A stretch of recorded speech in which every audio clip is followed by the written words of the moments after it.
Le service des bibliothèques de Marseille vous propose, en partenariat avec l'association MCE Productions et la salle de spectacle L'Éolienne, de découvrir l'intégralité du spectacle Fatigue, Fatigue, à partir de 8 ans, de et par le conteur Luigi Rignanese et le Quatuor raconte. Un enregistrement partagé avec l'aimable autorisation de la compagnie d'A. Bonne écoute!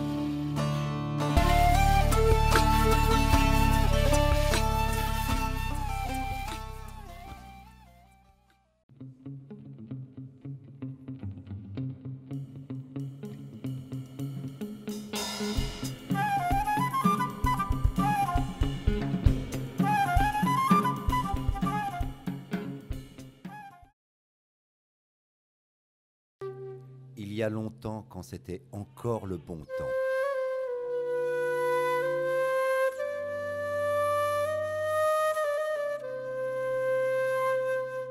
Dans un pays d'ailleurs,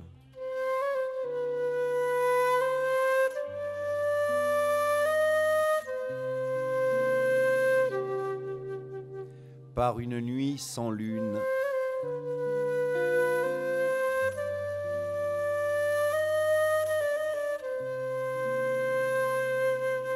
un royaume, un château,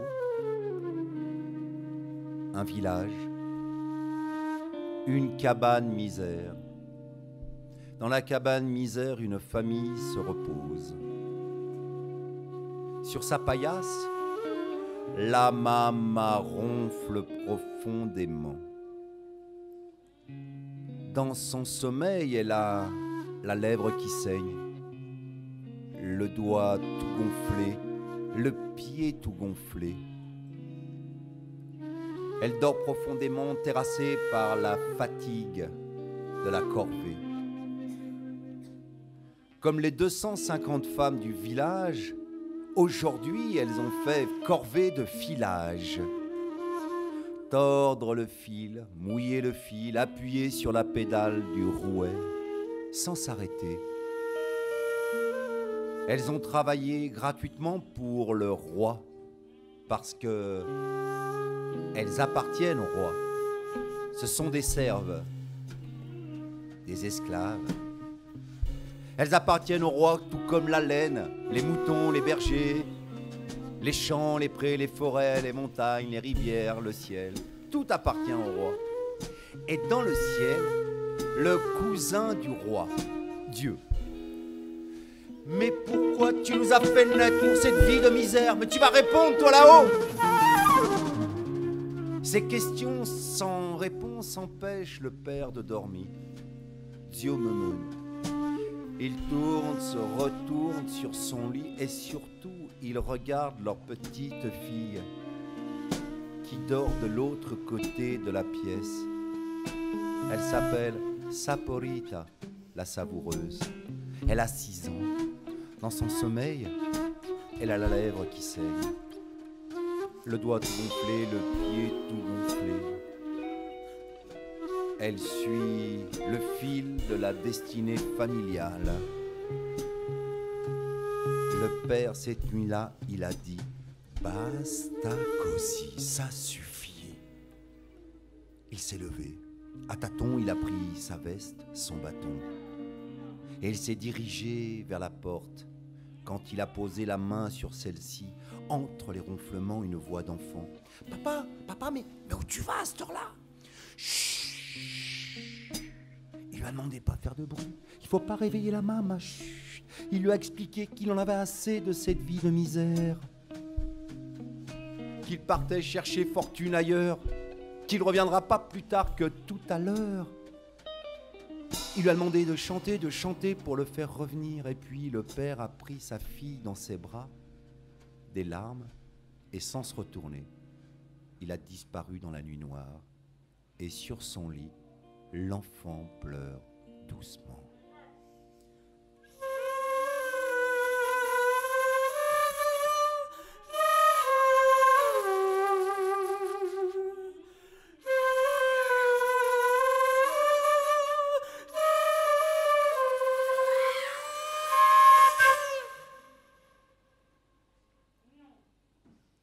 12 ans plus tard, c'était encore le bon temps. Comme tous les matins dans la cour du château, le prince, il principe bello, s'entraîne fort. De taille et d'estoc, il confétise des dragons de papier. Il réduit en allumettes des dragons de bois, limaille des chimères de fer. Puis il harnache son cheval et 4 à 4, il grimpe les escaliers de la plus haute tour et de tout là-haut, il prie et il guette.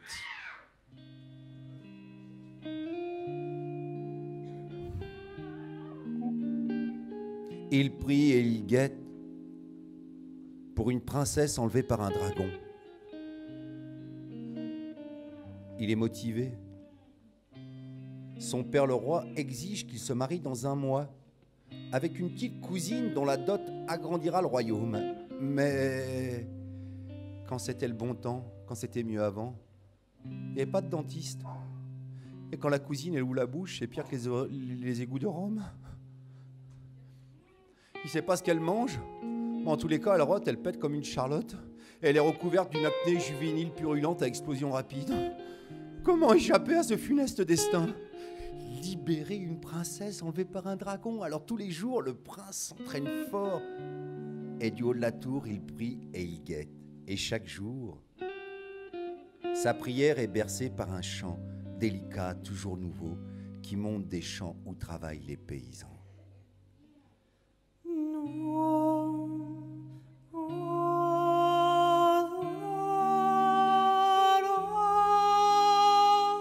Mais comment un tel gosier de cristal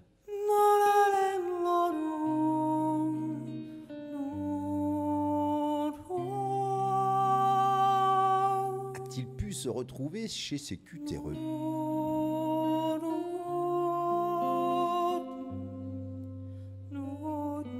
Lui, il les côtoie jamais. Hein. Il suit les conseils de son père le roi et du curé. Mais laissons le chant, le prince sur sa tour, et suivons le chant.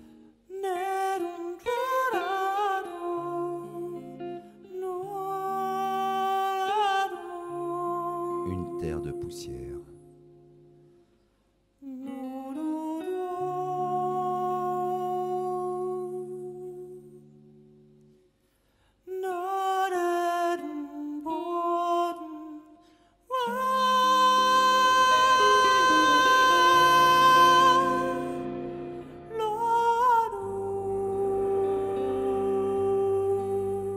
Sous un soleil de plomb, pliant d'eux comme des ronces, enfants, parents, grands-parents, ramassent des pierres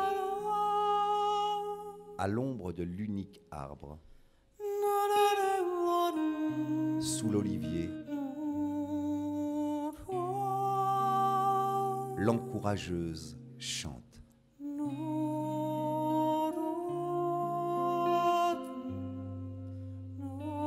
Celle dont la voix soulage les peines du travail. C'est Saporita.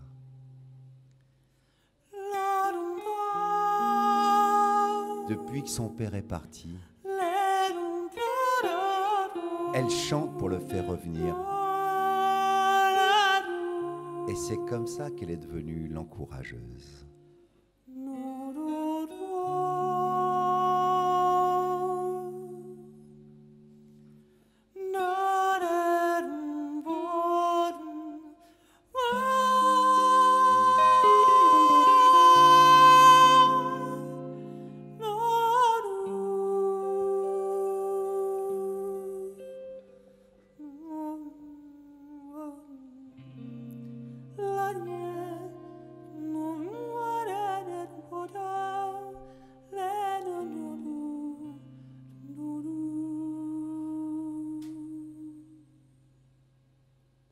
Et à la fin de la journée de travail, chacun ramasse ses outils et rentre chez lui.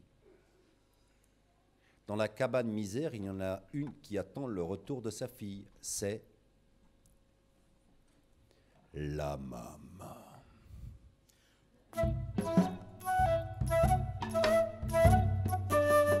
150 kilos de muscles sans un poil de graisse. Elle a les cheveux blancs tirés en chignon, des sourcils de porc épic, un nez patate, des petits yeux de cochon où brille une lumière, des moustaches de carpe ourlent ses lèvres de chameau. Elle a perdu toutes ses dents sauf deux canines vampires. Elle a des bras de gorille, une poitrine éléphantesque, des fesses d'hippopotame, madame, et des cuisses de baleine. Depuis que son mari est parti, la mame elle est devenue forte pour deux, pour trois. Parce que si son fainéant de mari ne voulait boire que du vin, sa feignasse de fille elle vaut pas mieux. Elle veut que chanter, alors la mame l'attend le balai à la main.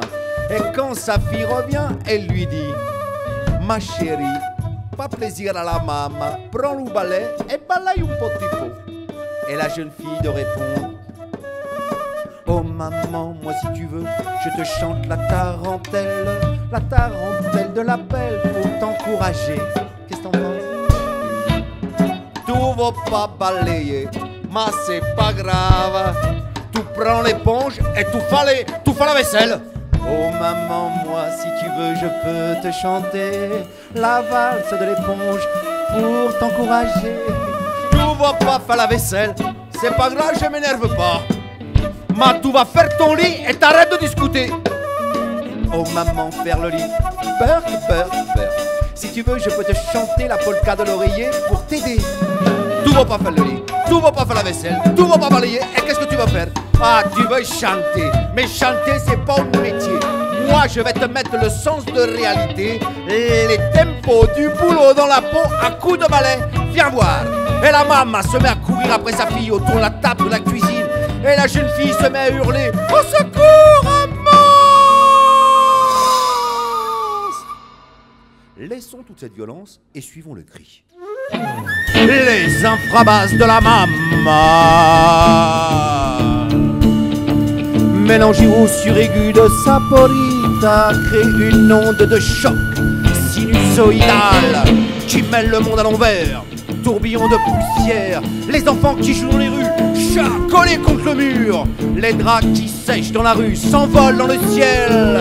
Tourbillon de poussière, il arrive au pied du château, remonte, arrache des pierres, et tout là-haut, dans son armure, le prince vibre.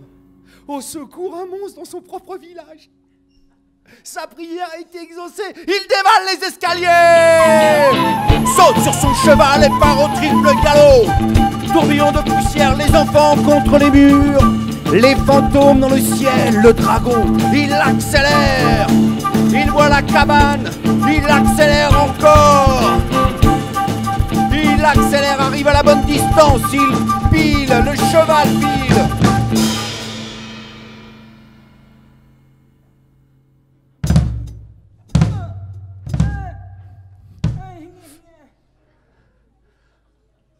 Le prince se redresse, la mûre un peu tordue.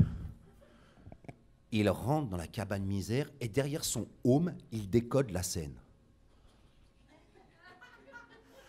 Une jeune fille qui se glisse sous la table, la princesse. De l'autre côté, le dragon, une dragonne, cuisse de baleine, fesses d'hippopotame, bras de gorille dans le vampire, une chimère, waouh!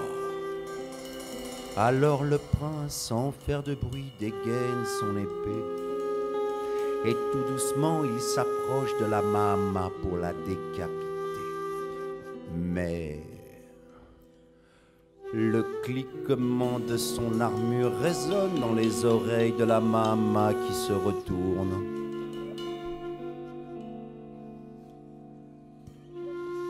Un homme de fer dans sa cuisine, c'est le diable qui vient aider sa feignasse de fille. Ça se passera pas comme ça. La maman prend le balai. Chargez de taille et des stocks gonflés à bloc. Le principe est belle, le menu hache l'air. La maman saute de tous les côtés, il n'arrive pas à la toucher. Là, son épée se plante dans la table. Il essaye de l'enlever. La maman prend le balai de toutes ses forces. La cloche a sonné, ça signifie, mais oui, que l'école du vrai combat a commencé. Alors le prince fonce sur la mame avec son bouclier. Il heurte un roc, elle a pas bougé. Et la mame avec ses dents, elle mange le bouclier. Puis avec ses bras de gorille, elle attrape le prince et elle le serre. L'armure ne résiste pas. Aïe, vous faites mal, arrêtez. Arrêtez. À ce moment-là, une voix sous la table. Mamma, il principe è bello. Mamma, il principe è bello. La mame lâche l'affaire, tombe à genoux et demande pardon. Le prince, dans son armure tordue, décode. À ses pieds, pas de dragonne, mais une serve qui demande pardon. Sous la table, pas de princesse, mais une nymphe dans une maison au plafond troué. Elle se redresse. On dirait un bout de soleil tombé sur la terre. Elle irradie. Elle porte une petite robe en coton qui a dû être blanche, avec des trous partout à travers lesquels il voit sa peau couleur pain d'épices. Elle s'approche, des longs cheveux noirs, des yeux noisettes, dans lesquels le prince voit la biche, le renard, la belette, toute la forêt. Ses lèvres rouges sont un écrin pour ses dents de perles, et dans un souffle parfumé, elle dit s'appeler Saporita. Le prince, il prend un coup de foudre en armure, sans paratonnerre. Ça lui donne chaud. Il relève le haume, et là, Saporita, elle plonge ses yeux dans ceux du prince, et elle s'aperçoit qu'elle abrite un lac, immense, limpide et clair qu'elle ne connaissait pas. Le prince en armure tordue, la mame par terre, ça la fait rire. Le prince, quand il entend cette voix, il la reconnaîtrait entre mille. C'est le chant des chants qui a bercé toutes ses prières. De joie, il explose de rire et la mame, quand elle voit le prince rire dans son armure tordue, Saporita qui rit, elle se redresse et tous les trois ils rient. Et à ce moment-là, dans la cuisine, un ange passe.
Et une fois l'ange passé, le prince demande à la mame pourquoi elle cogne sa si jolie fille.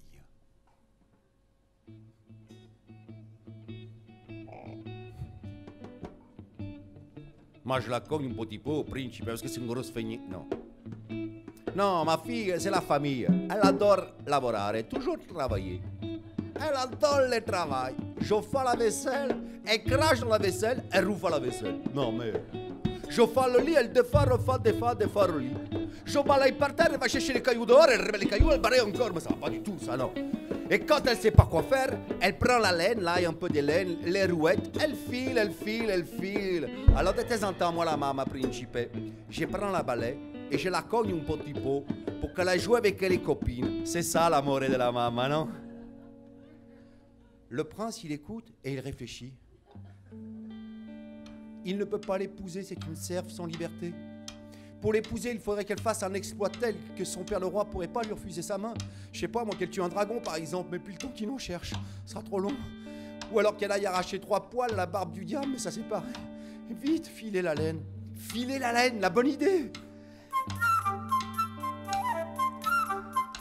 Si Saporite, qui aime tant filer la laine, est capable de filer toute la laine du royaume en une semaine, le travail que font 250 femmes en un mois, ce sera un exploit tel que son père le roi pourra pas lui refuser sa main.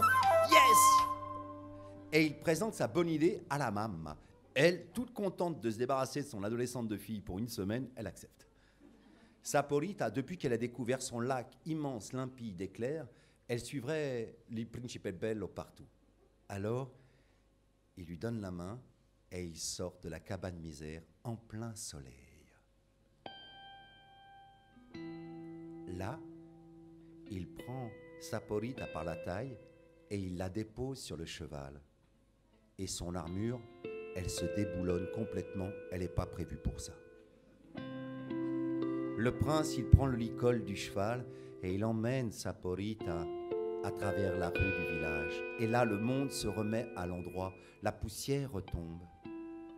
Les draps tombent du ciel et font une haie immaculée à cet étrange cortège.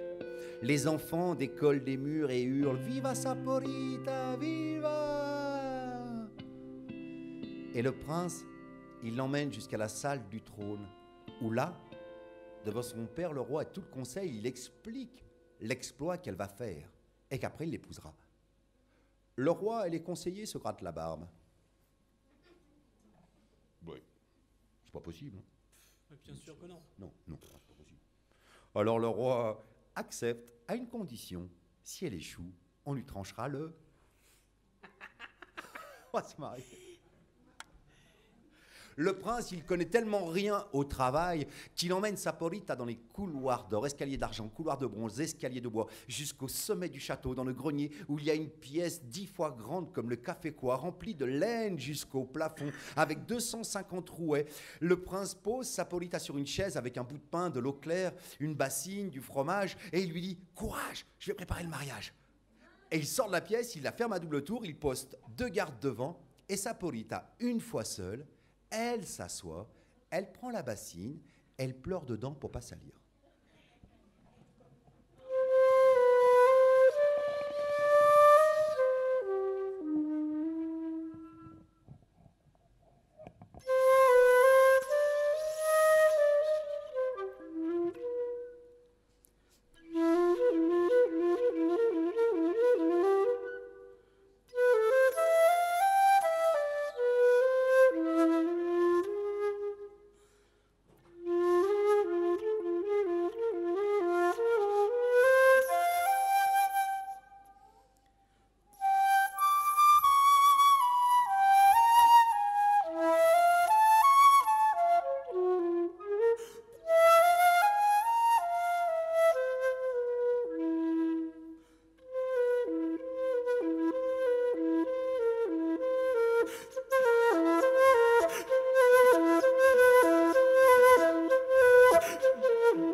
Pendant 2 jours, 2 nuits, elle a pleuré dans sa bassine. Elle déteste filer la laine. Ça fait mal aux doigts, à la lèvre, aux pieds, elle déteste ça. Le matin du 3e jour, la porte s'ouvre. Voilà le prince, il apporte des fleurs, il apporte de l'eau fraîche, et il s'étonne, il lui demande pourquoi elle n'a pas commencé de travailler. Elle explique, c'est sa technique. D'abord, elle pleure pour avoir une réserve d'eau pour filer la laine. Ouais, super. Et après, elle chante. Le prince, il est tellement content, il dit « Ouais, je vais préparer le mariage » et il referme la porte à double tour. Et Saporite, une fois qu'elle a vu le prince, le lac rempli à ras-bord. Elle pleure 2 fois plus fort. Ce qui fait que le soir, la bassine est pleine. Et à l'heure où tous les chats sont gris, elle ouvre la fenêtre qui donne 30 mètres plus bas sur la rue. Et sans regarder, elle jette.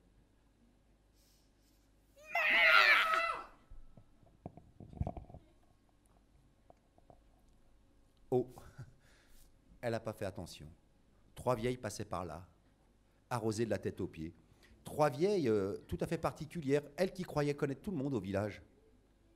La première des vieilles, qui marche toujours la première, est vieille, ratatinée comme une pomme sur un placard oublié. Elle a les cheveux ébouriffés. Elle n'a qu'un œil, plus de dents. Elle porte une robe en laine noire avec des fientes d'oiseaux par-ci, par-là. Mais le plus étonnant, ce sont ses pieds. Son pied gauche du 36 fillette. Son pied droit du 358 géante. Comme elle ne trouve pas chaussure à son pied, celle-ci est ouverte. Elle laisse passer le pied recouvert d'une grosse chaussette en laine. Tout au bout, il y a un trou d'où dépasse le gros orteil. Et comme elle n'a pas le bras assez long pour se couper l'ongle, celui-ci est incarné et pénètre profondément dans les chairs. Ça moisit et une odeur pestilentielle remonte au lot de la tour et saporite un haut le cœur. La vieille, elle est contente. Et quand elle la voit, elle lui dit: Mais pourquoi t'as arrêté de chanter? On a besoin de ton chant pour défaire le nœud des fils. Alors? Saporita n'a pas le temps de répondre que déjà la deuxième tire la première par le bras. Elle lui demande l'œil. Alors la première enlève son œil. Elle le tend à la deuxième qui l'attrape et se l'enfile dans l'orbite vide.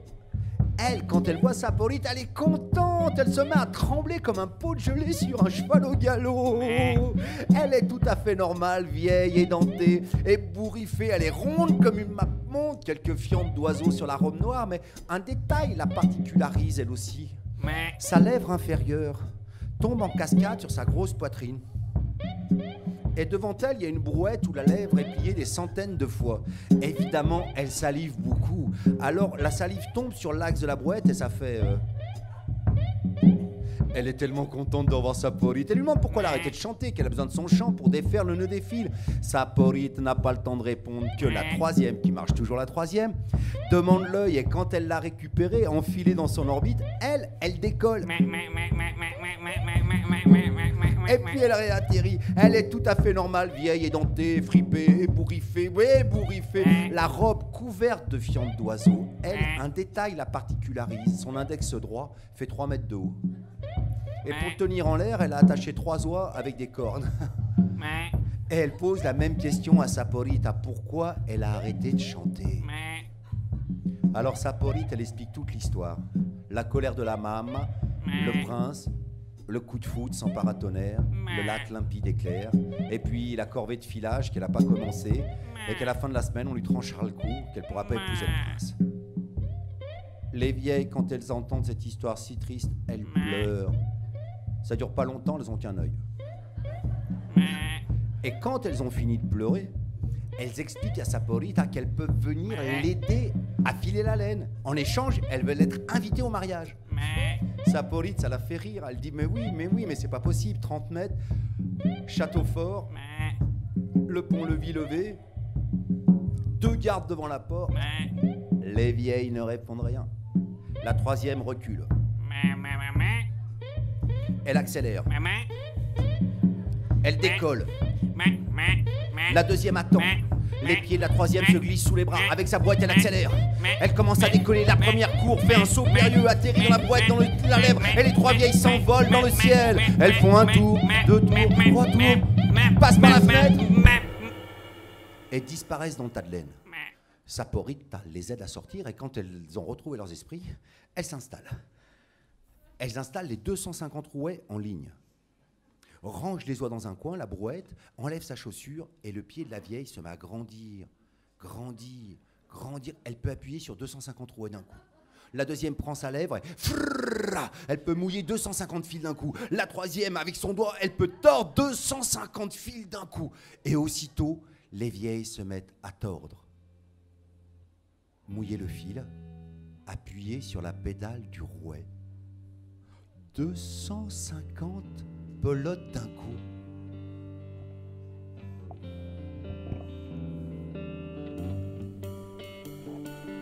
Tord la laine, mouille la laine, appuie sur la pédale du rouet. Saporita, quand elle voit ça, elle se met à chanter pour les encourager.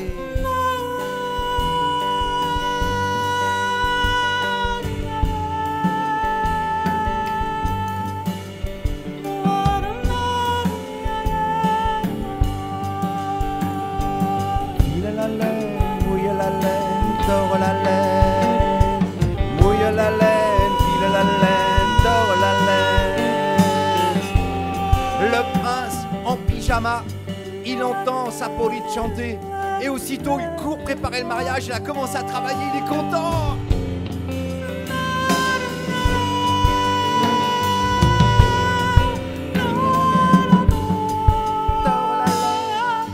Et quand Saporita est fatiguée de chanter, les vieilles, pour ne pas perdre la cadence, se racontent des histoires qu'elles sentent passer dans le nœud des fils. Et la première à parler, c'est celle qui est toujours la première, c'est-à-dire la vieille au grand pied, exactement. Bravo. Et elle a dit, il y a longtemps, à Florence, une rivière. Sur la rivière, un pont. Sur le pont, des maisons. Dans une de ces maisons, l'atelier d'un joaillier. Comme tous les jours, l'artisan est occupé à fabriquer sur son établi des bijoux, bracelets, colliers, boucles d'oreilles. Ce jour-là, la porte de son atelier claque et arrive en courant sa petite fille, une question brûlante sur les lèvres.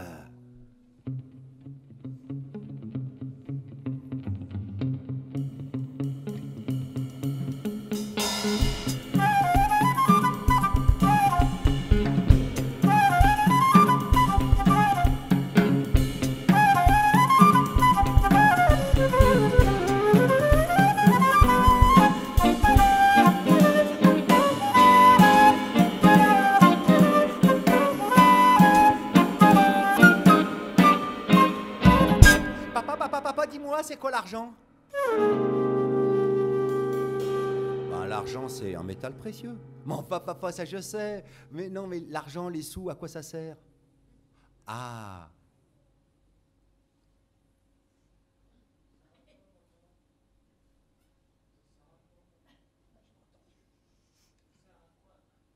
C'est ça la question.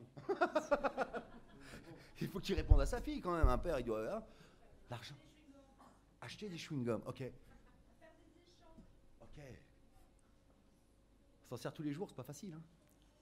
Heureusement, c'est une histoire et le père regarde sa petite fille et lui dit, j'ai trouvé, j'ai écouté et j'ai entendu.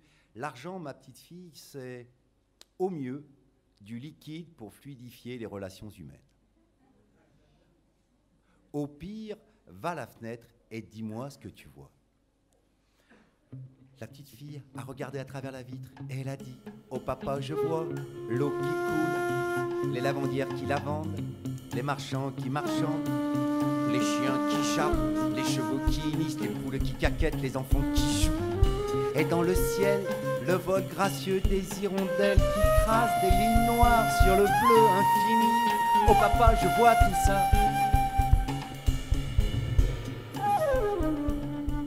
Le père va sur son établi et il prend une feuille d'argent et avec application, il la colle sur la vitre et il repose la question à sa petite fille. Et maintenant, que vois-tu? Ben là, papa, je vois que moi. Eh ben, tu vois, ma petite fille, au pire, l'argent, ça peut être ça.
tord la laine, mouille le fil, appuie sur la pédale du rouet. Les vieilles ont continué de filer et Saporite reposée a pu les encourager.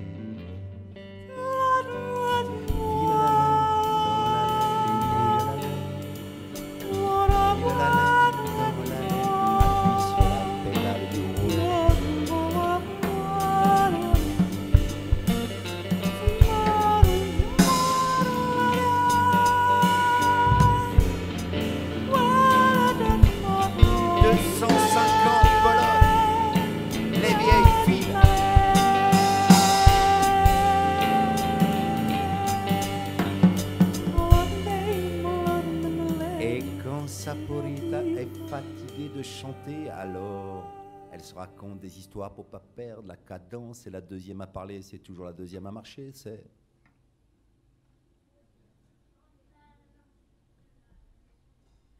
celle qui a la grande lèvre. Et elle raconte cette histoire. Il y a longtemps, un baron, jeune, beau, riche.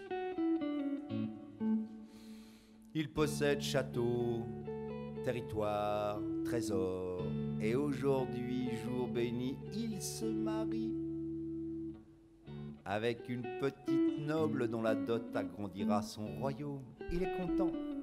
Fontaine de délices, feu d'artifice. 9 mois plus tard, la baronne accouche d'un enfant, un héritier. Un garçon, le baron, il est content. Et puis, une fois qu'il a embrassé son fils, il le pose au fond du berceau. Et les choses sérieuses doivent reprendre. Il rassemble son armée et il part à la guerre. À la guerre, à la guerre. À la guerre, à la guerre. C'est son métier, sa passion. À la guerre, à la guerre. Son péché mignon. À la guerre, à la guerre. Conquérir de nouveaux À la territoires. guerre, à la guerre. Sans pitié. À la guerre, à la Tuer, guerre. piller, assassiner. À la guerre, à la guerre. Le À la guerre, à la guerre. Le baron plonge À dans la l'horreur. guerre, à la guerre. Il se couvre À la guerre, à d'honneur. la guerre. Il massacre À la enfants, guerre, à la femmes, guerre. tous les gens qui se dressent devant lui sans À la pitié. guerre. La À loi la du guerre, plus fort. Et après 5 ans À la guerre. de guerre intense, il rentre chez lui. Et dans les couloirs de son château, il croise en direction de son bureau un petit garçon qui a maintenant... Dès qu'il le voit, il le reconnaît. C'est mon fils. Qu'il est beau. Mon kiki, regarde qui est là. Papa, Eh, c'est- mon papa chéri. Oh, je suis content de te voir. moi aussi, Ça fait longtemps que je t'ai pas vu. T'as grandi, t'es beau comme tout. Qu'est-ce qui te ferait plaisir, mon chéri? Je voudrais un bisou, papa. Comment? Ouais, Un quoi? un bisou. Un bisou. Ouais. Mais n'importe quoi, mon fils. T'es le fils d'un guerrier, tu vois, d'un homme d'affaires puissant. Les bisous, c'est pour les petites filles. Enfin, on l'a pas expliqué, c'est dommage. Mais non, mais Non, autre chose. Allez, c'est quoi que tu veux? Qu'est-ce que tu veux? Je veux un bisou. Un ballon. Et voilà, un ballon, j'en étais sûr. Ça, c'est un vrai garçon. Un ballon. Mais pour le fils du baron, un ballon, c'est un peu... un j'ai baby-foot. bien, Non, le baby-foot, c'est un peu populaire. Non, non, non. Je vais t'offrir... Et puis, tu es tout seul un peu, tu t'ennuies. Je vais t'offrir la bonne idée. Une équipe de football avec le stade, les entraîneurs et les supporters. Waouh. T'es content? Ah oui, oui. Ça te fait plaisir? Écoute, là, une crainte me vient, je vais l'enlever tout de suite. Si ton équipe perd, tu vas être trop triste le dimanche, et ça, c'est pas bien. Ah bon? Non, je vais t'offrir 2 équipes de foot. Je vais t'offrir l'OM parce qu'il ne gagne pas souvent, mais c'est sympa. Waouh. Et je vais t'offrir le Real de Madrid. Ça te va? Waouh.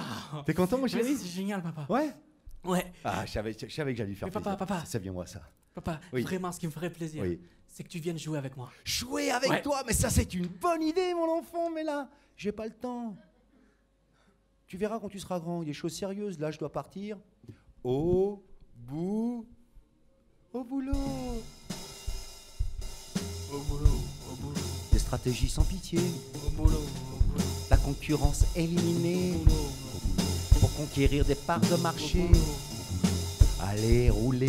au boulot, Accumuler. Mentir pour gagner plus.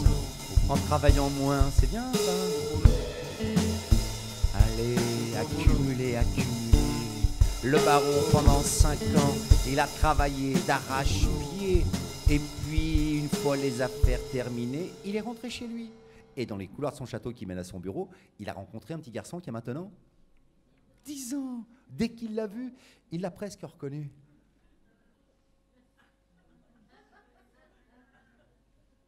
Mais si, c'est bien lui, c'est mon fils, qu'il est beau, il a grandi. Mon kiki, regarde qui est là. Papa, Je suis content de te voir, qu'est-ce qui te ferait plaisir? fais-moi un bisou, papa. Fais-moi un bisou. Oh, t'as toujours pas expliqué, hein. Les bisous, c'est pour les filles. Qu'est-ce qui te ferait plaisir? Non, fais-moi- Un bois, j'en étais sûr. Ça commence par un B, hein. Bois, un cheval de bois. Pour le fils du baron. Mais non, c'est pas, c'est bien, je vais t'offrir un manège. Non, ça c'est un petit côté gitan qui me déplaît. Non, je vais t'offrir un étalon et une jument. Comme ça, en les observant, tu comprendras la vie. Hein? T'es content? Non, oh, t'en veux plus, toi tu ressembles à ton père. Je vais t'offrir un hara. Un quoi?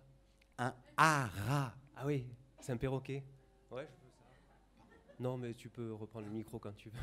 Mon fils, un perroquet. Non, non, c'est pas un perroquet. C'est un grand établissement avec des centaines de chevaux, de toutes les races, de toutes les couleurs, avec les palefreniers et les palefrenières. Tu n'auras pas besoin de les payer. Ils s'en occuperont. Quelques centaines d'hectares pour que tu galopes en toute liberté. T'es content? Oui. Mais oui. Mais ce qui me ferait vraiment plaisir, ce serait que tu viennes jouer avec moi. Quelle bonne idée! Mais là, j'ai pas le temps, tu comprendras quand tu seras grand. Je dois partir. À la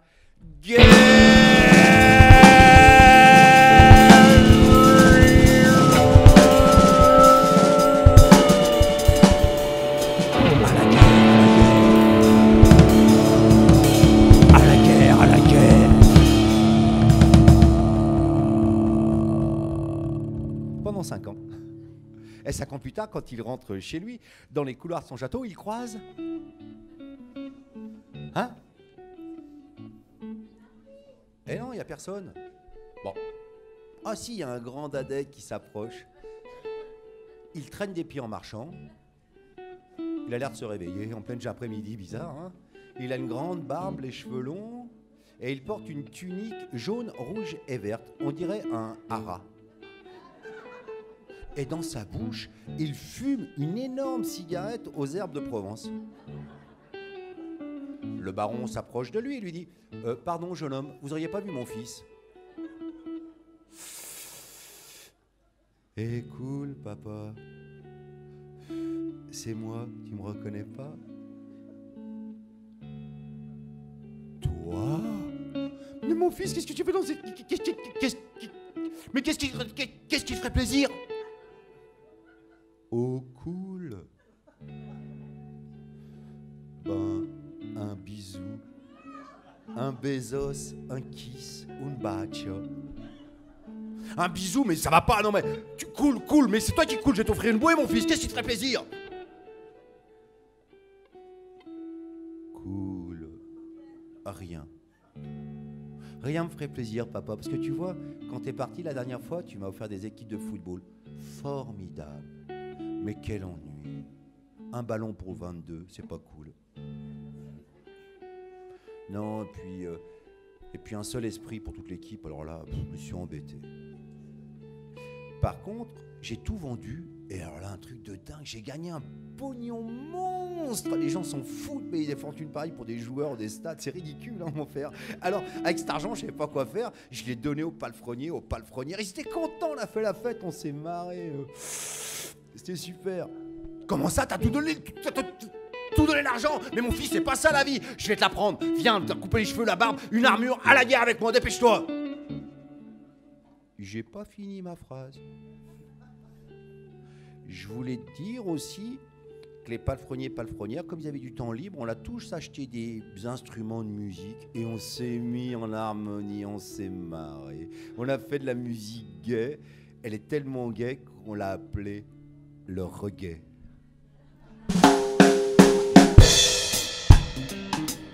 Écoute, mon père, ce petit air. Avec les compères, nous pensons avoir trouvé la clé du grand mystère. Sur la place, plus personne ne danse la fondamentale. L'écho du Big Bang original. Le doux sirocco chaud qui pousse la pomme sous la dent. Ève croque le morceau. Et de partout depuis le paradis en mouvement a créé le présent avec le love, avec le love, oh love, au sommet des minarets, love, dans les cathédrales, les temples, oh love, everywhere on la terre, love, avec les amis et même avec les ennemis. On pose nos armes, on sèche nos larmes, on ne fait pas nos princesses de Parme. On ouvre grand nos sésames pour chanter toute la journée. Love, oh, love. Un doux sirocco chaud, le love qui fait pousser les plantes, arriver le printemps. Oh, love. De partout dans les cailloux, le love, love. Allez, allez, oh love. Écoute, love for everybody, love for the children. Love for everybody, love for the woman. Love for everybody, love. Oh.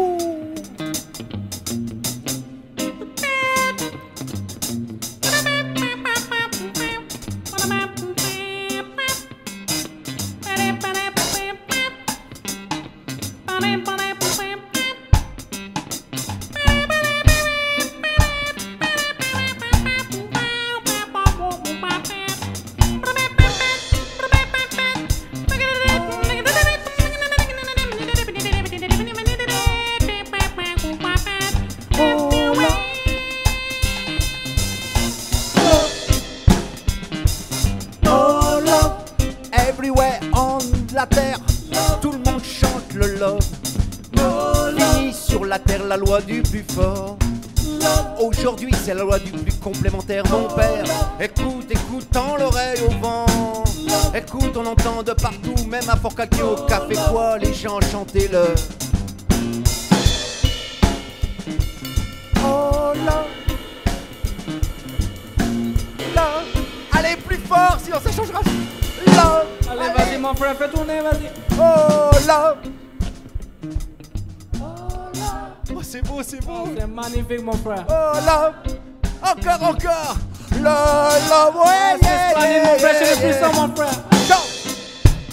Allez, mon père, rentre dans la ronde, joue ta partition. Ça va te détendre, vas-y.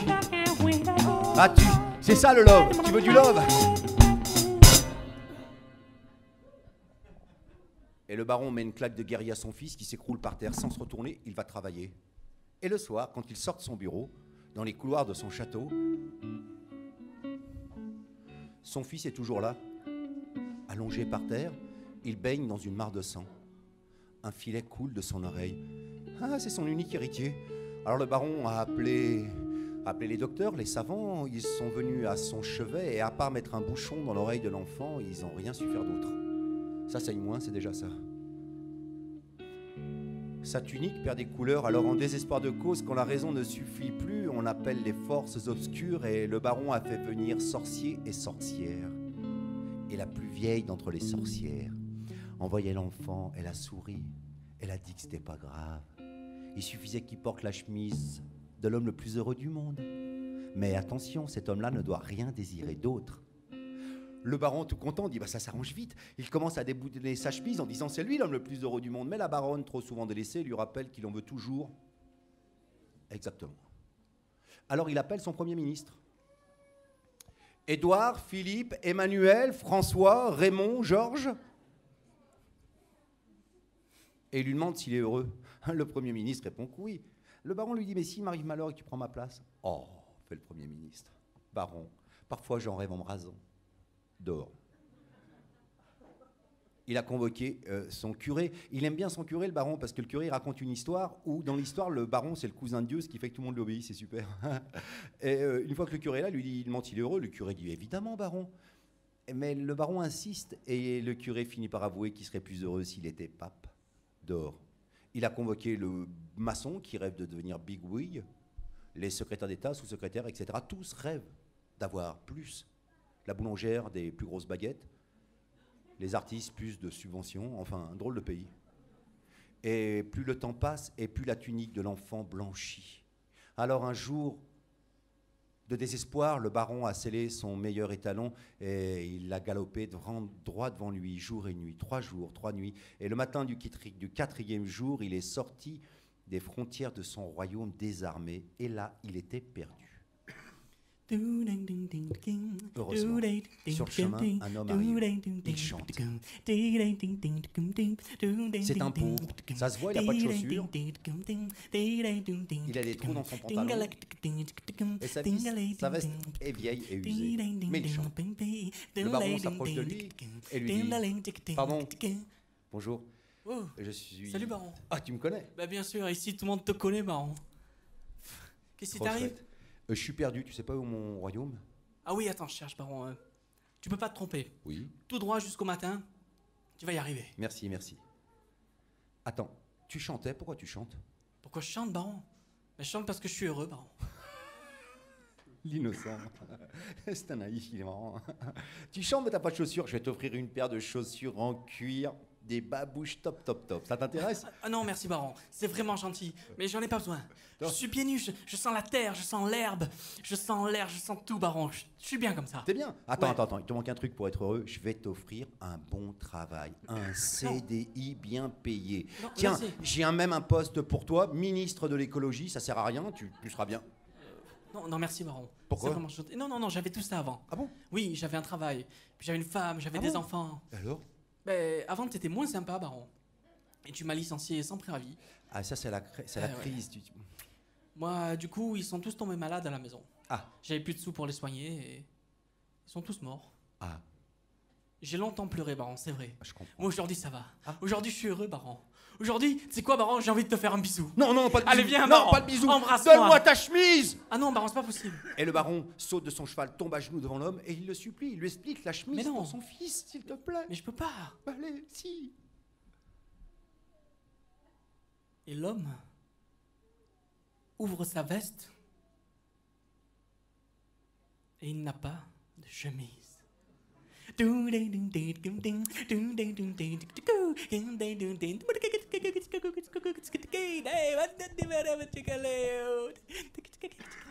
Le baron est rentré à son château. À force de devenir transparent, son fils, un jour, il a disparu. Et le baron, à partir de ce jour-là, il n'a plus jamais croisé dans les couloirs de son château quelqu'un pour lui faire un petit...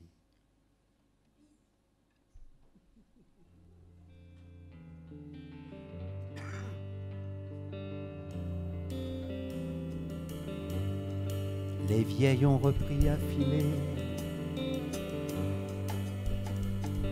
Tord la laine, file la laine, appuie sur la pétale du rouet. Allez les vieilles, Saporite chante pour les encourager.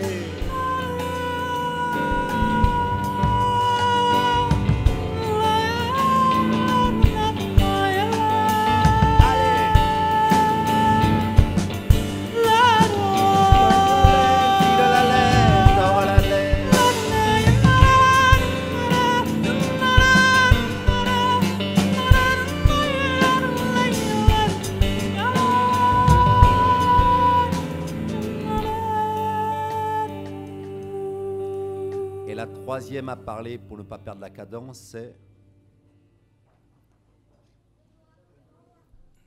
Elle a dit. Elle a raconté cette histoire.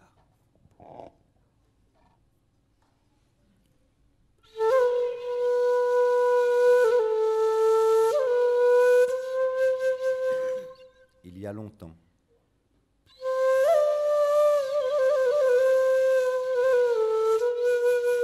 À l'époque où les humains ne maîtrisaient pas le feu, à l'époque où ils attendaient qu'il tombe du ciel pour pouvoir se réchauffer. À cette époque-là, dans les collines du sud de l'Italie, en Calabre exactement, un homme qui s'appelait Antonio vivait solitaire. Solitaire, libre sur les chemins, libre dans la campagne, les montagnes, en conversation permanente avec la nature, l'univers, le grand mystère, Dieu, qui vous voulez. Quand je dis solitaire, pas tout à fait. Il était toujours accompagné d'un petit cochon, tout rose, qui grandissait plus, mais costaud, bien dodu. Et avec une grande conversation et champion pour trouver les champignons. Ils étaient heureux tous les deux.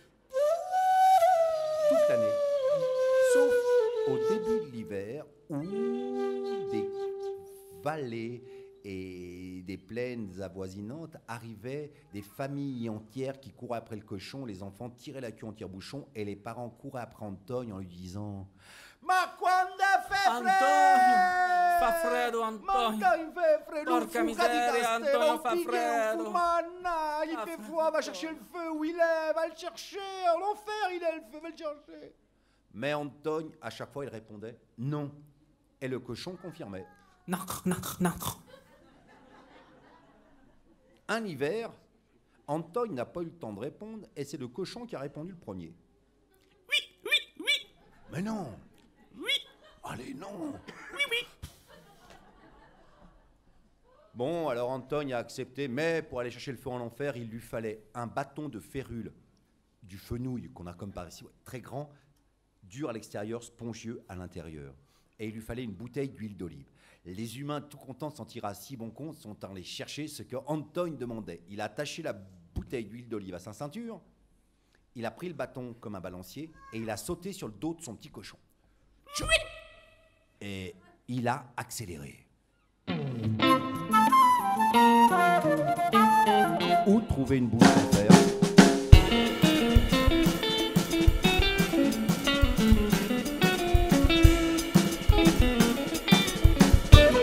Le cochon accélère.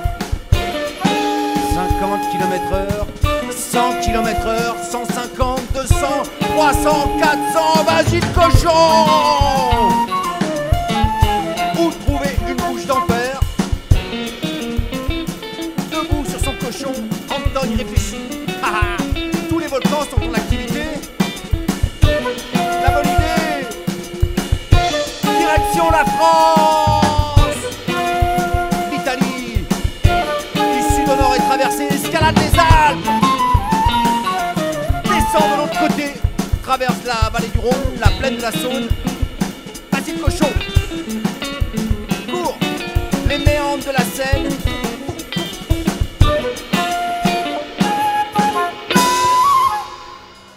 Il se dirige vers un village particulier qui se trouve dans les méandres de la Seine, où il y a une tribu qui existait à l'époque, qui habitait là-bas, qui s'appelait les Matuvus. Et le roi des Matuvus, Nick Ier, n'arrêtait jamais, jamais de parler.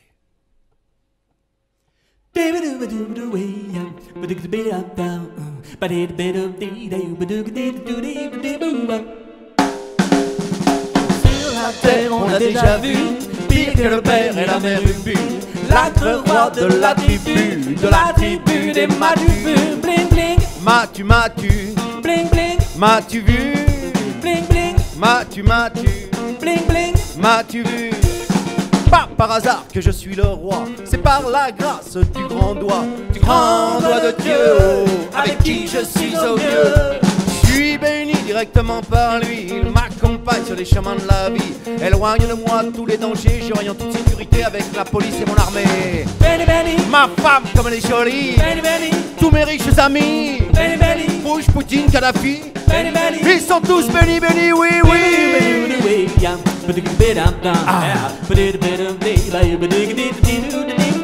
Allez, solo des Matuvus.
Et vous, tous les pauvres airs qui n'avaient ni argent ni terre, ni les bonnes gènes, la malédiction héréditaire, vous êtes nés pour en chier sur la terre. C'est sa merveilleuse volonté. Vous savez, on peut rien y changer. Si vous voulez votre sort amélioré, venez, venez, je vais vous protéger. N'ayez plus peur, Du grand méchant loup, n'ayez plus peur, je vais m'occuper de tout. n'ayez plus peur, Bouton dans la laine sur le dos, n'ayez plus peur. vous laissez la peau et les os. Y a pas de mai, y a pas de mai, 68 ans. Allez, chaud! Sur la terre, on a déjà vu pire que le père et la mère Ubu, l'âtre roi de la tribu des Madus. Bling bling, M'as-tu, bling bling, m'as-tu vu? bling bling, M'as-tu, bling bling, m'as-tu vu? bling bling, M'as-tu, bling bling, m'as-tu vu? bling bling, M'as-tu, bling bling. m'as-tu vu? Wow!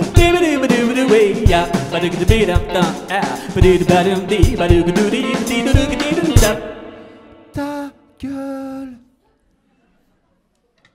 Antoine est arrivé dans le village et c'est ce qu'il a dit au roi. Nick Ier, ça l'a tellement surpris qu'on lui parle comme ça qu'il est resté la bouche ouverte. Alors le cochon en a profité.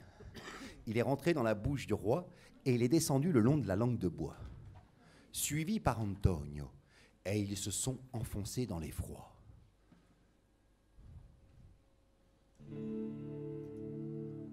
Tous les deux, longtemps.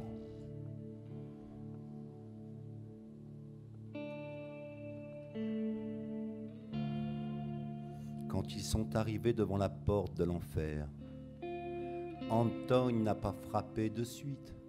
Il a pris la bouteille d'huile d'olive et il l'a versée sur le dos de la bête.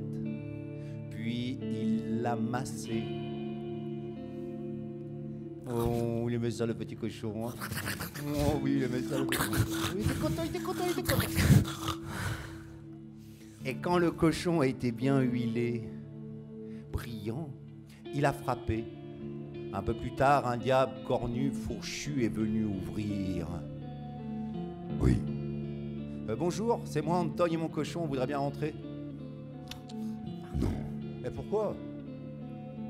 T'es un saint.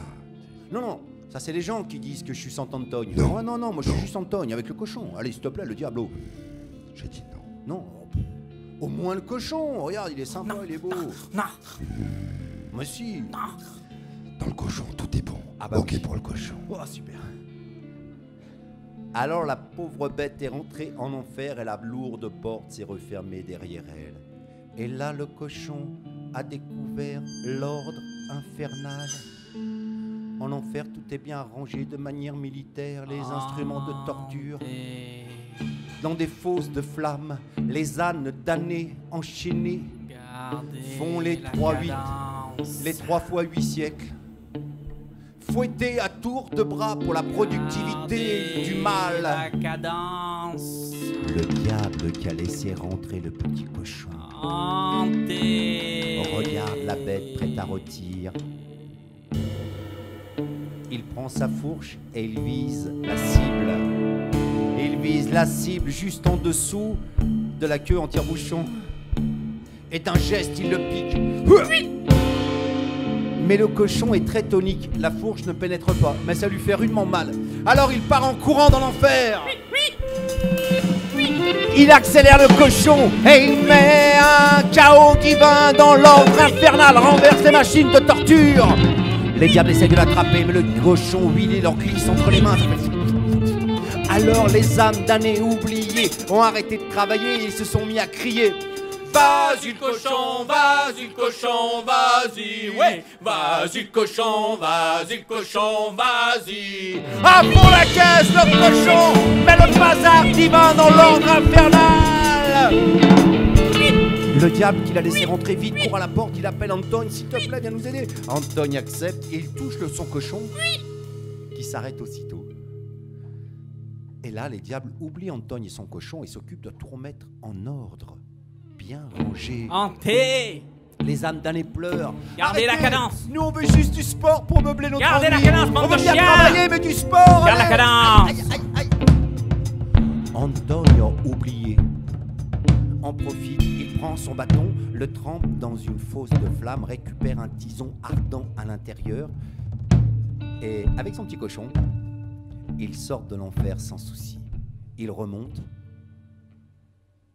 et finalement, ils finissent par sortir de la bouche d'enfer. Et là, le peuple des Matuvus les acclame. Ils sont contents. Ça fait des mois que le roi Nick Ier n'a pas parlé, ça leur fait vraiment du bien. Mais Antoine et son cochon refusent tous les honneurs. Ils ont une mission. Alors ils sautent sur le dos de la bête et à bout de bras, à bout de bâton, Antoine va distribuer sur toute la terre le feu de l'enfer.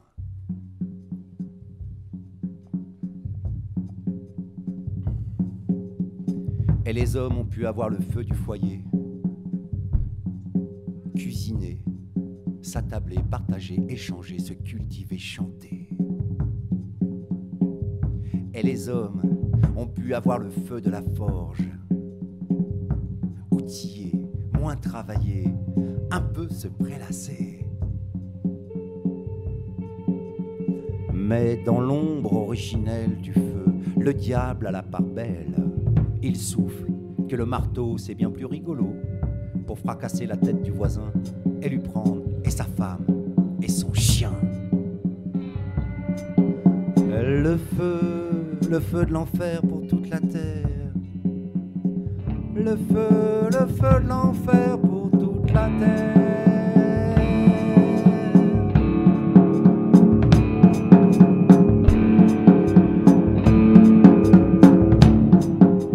Mais dans l'ombre originelle du feu, les sirènes ont la part belle. Elles disent oui, oui, la passion, ça va, le feu de l'amour. Mais il y a mieux. Et elles leur soufflent des rêves d'honneur, des rêves d'horreur. Et les pauvres marins, tels l'Ulysse de mer, plongent dans l'horreur de la guerre. Le feu de l'enfer.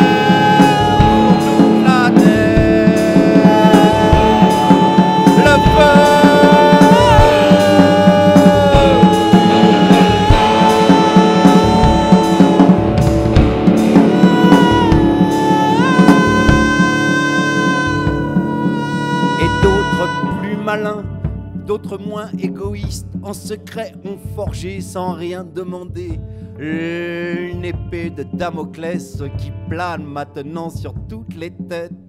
Ils ont forgé le feu nucléaire, le feu de l'enfer.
Tord la laine, mouille la laine, appuie sur la pédale du rouet, sans s'arrêter, les vieilles ont filé.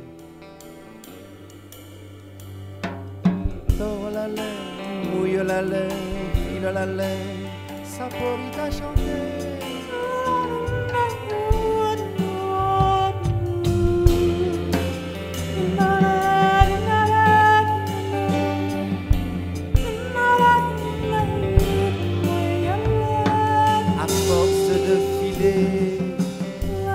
La laine est pelottée.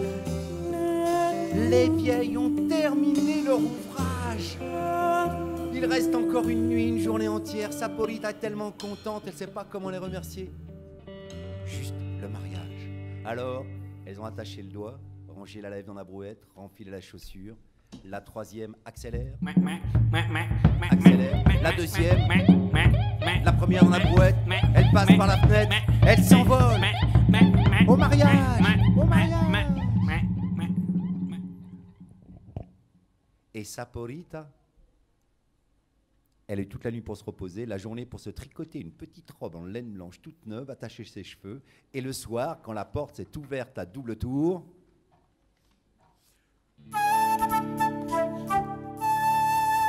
il re cugino di Dio, la regina cugina di Maria, il principe bello.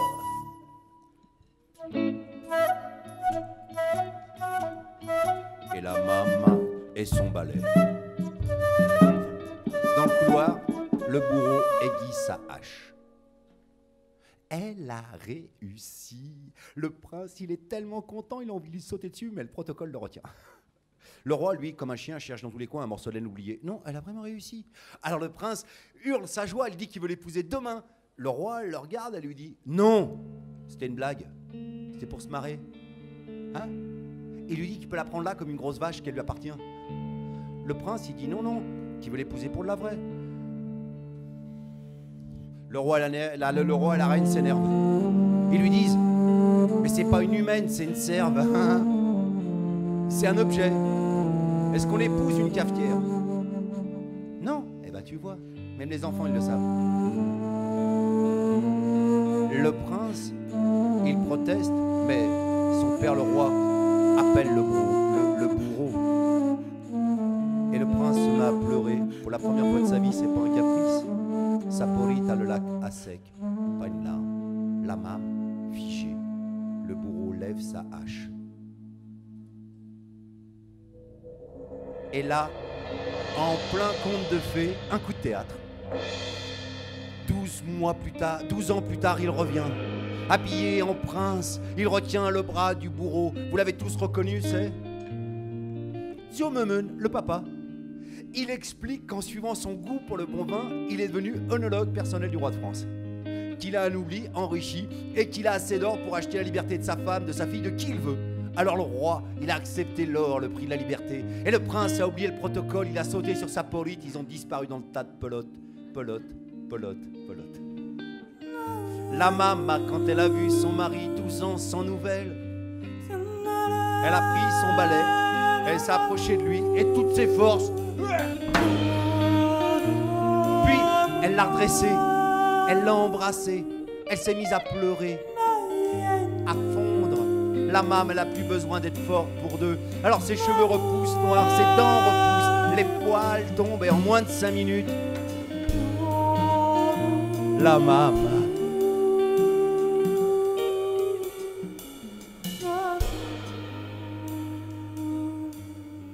Et le lendemain, le mariage royal.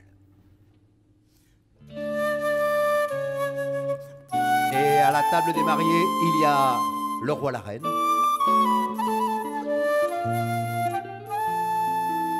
Il principe bello, la nouvelle princesse, principessa Saporita. La maman toute belle, Zio Memen. Et les 3 vieilles qu'elle a présentées comme ses cousines. Le prince, en les voyant, a fait « Enchanté ». Mais poli, tout le repas, il n'a rien dit, malgré le pied de la vieille qui traverse la table dessous et qui lui gratte le bas du dos avec une odeur de parmesan. Il a rien dit quand elle a mangé les spaghettis qui ont glissé sur sa lèvre, la deuxième. Et la troisième, quand les oies tournaient autour de la table. Mais à la fin du repas, il a craqué, il a demandé comment c'était possible une telle différence dans une famille. Les vieilles ont souri, elles ont dit que le prince était observateur. Elles ont expliqué qu'elles adoraient travailler, c'était de famille. Et qu'à force de tordre le fil, de mouiller le fil, d'appuyer sur la pédale du rouet jour et nuit, elle s'était légèrement déformée.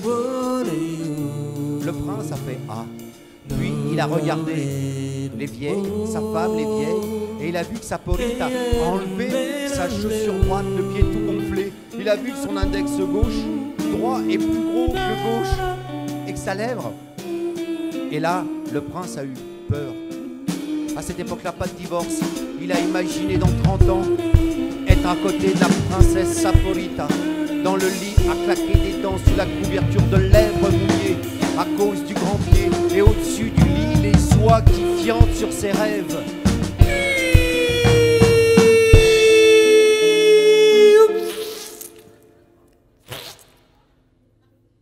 Alors le prince a sauté sur la table et il a dit qu'à partir d'aujourd'hui, Saporita ne travaillera plus jamais.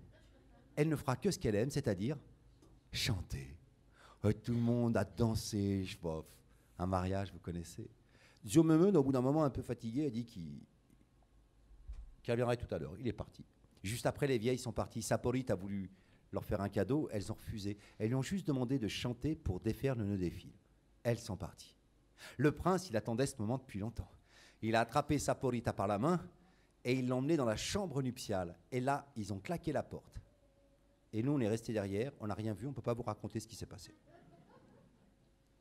Mais le lendemain matin, le prince, quand il s'est levé, il a dit à Saporita, « Allez, viens, on va chanter ensemble !»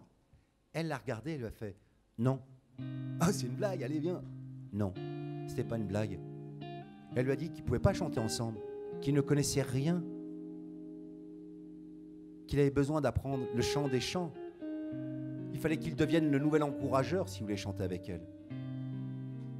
Le prince a cru que c'était une blague, et puis non, c'était pas une blague. Le nouvel encourageur.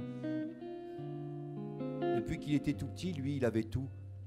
Des ballons, des chevaux, des haras. Mais il lui manquait toujours un truc essentiel. Avec elle, il était plein. Alors il a enlevé ses habits de soie, il a mis des vieux vêtements, et il est parti travailler dans les champs avec les paysans pendant 5 ans. Pendant ce temps, Saporita, elle a appris à lire, à écrire, à compter, l'import-export, tout ce qu'il faut pour diriger un royaume. Et un jour, alors qu'elle était au sommet de la plus haute tour, en train de comprendre les phénomènes météorologiques, elle a entendu une voix qui montait des champs où travaillaient les paysans.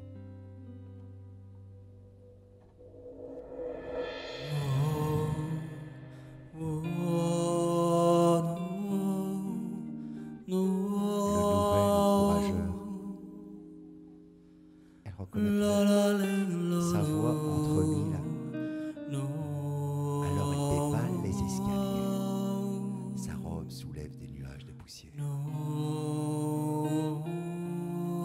Elle court, elle le rejoint sous l'olivier. Et là, enfin accordés, ils ont pu s'aimer et chanter.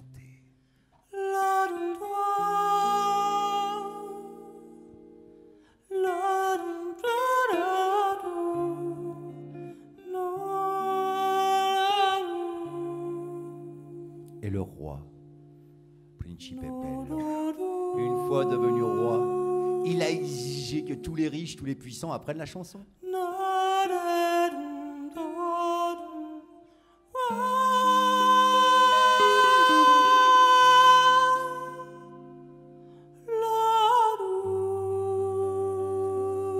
Ils ne pouvaient pas désobéir. Et 5 ans plus tard, ils la savaient tous. Et là, tout a changé. Ils ont trouvé de l'argent pour les hôpitaux, les écoles, l'éducation populaire. C'était formidable, le royaume musical. Certains racontent qu'ils ont inventé la sécurité sociale et la semaine de 25 heures. Non mais, pas sûr ça.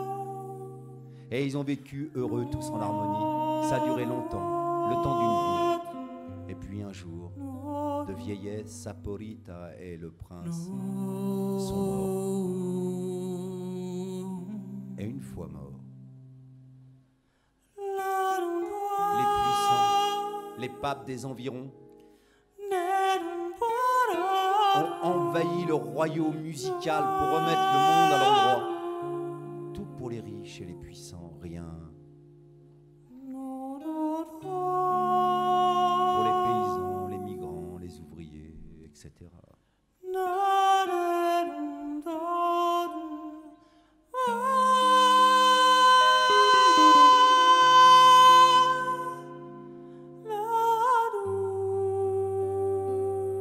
Et depuis cette histoire, presque tout le monde l'a oubliée.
Au son, Nicolas Malik Salal, on peut l'applaudir bien fort. À la lumière, Nicolas. À la batterie, Thomas Bourgeois.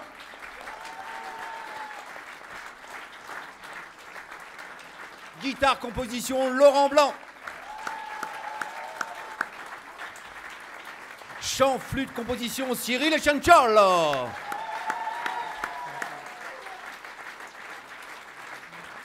Au compte, à la direction artistique et aussi à la composition, Luigi Rignanese. Merci.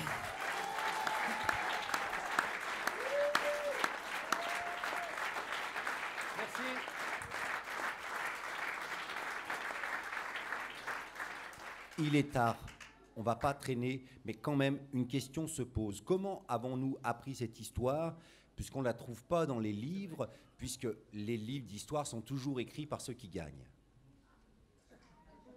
Alors, comment on l'a appris? Exactement, bouche à oreille. Non, non, on nous l'a raconté. Bouche à oreille. On nous l'a raconté pas plus tard que ce matin. Bah oui. Ce matin, nous étions place Saint-Michel, où il y a un bar très sympathique. Vous voyez la place Saint-Michel? Bon, bah ceux qui regarderont, qui ne sont pas de Fort-Calquier, il y a une très belle statue avec un jeu qui se faisait à l'époque qu'on appelle le bouffadou. Vous voyez ce que c'est? Et on discutait ça avec les amis, on se marrait bien de ce jeu particulier, quand tout à coup est arrivé un vieux avec les chaussures usées, le pantalon usé, et vieux, mais vieux, vraiment vieux. Et ce vieux, si vieux, vieux chantait, et nous, ça nous a touchés, on l'a invité à boire un café, il a accepté, on s'est présenté, et lui, il a dit s'appeler Dio Memeun. Et c'est lui qui nous a raconté toute cette histoire. Et il a rajouté que le soir du mariage, quand il est sorti au mariage de sa fille pour prendre l'air, il était un peu, comment dire...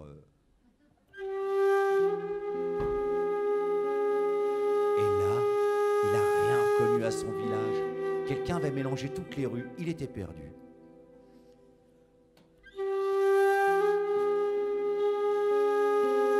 Dans le ciel, il a vu 3 oies. Il s'est dit, ma foi, pourquoi pas? Il les a suivis.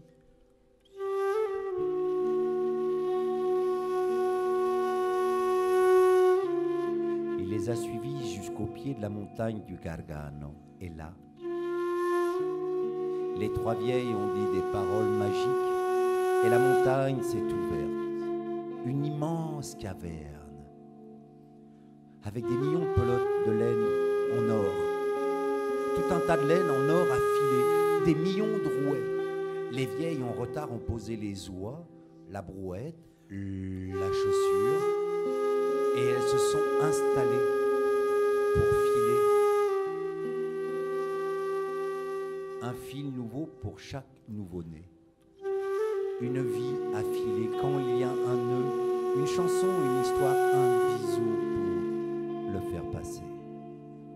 Et quand vient le moment, les vieilles, sans hésiter, se passent l'œil et une paire de ciseaux en or, et elles coupent le fil de cette vie. Dio Memeun, il a reconnu le fil de sa vie. C'est celui qui a le plus de gîtes. Il a vu la vieille prendre l'œil, la paire de ciseaux en or, et essayer de le couper. Ah, raté.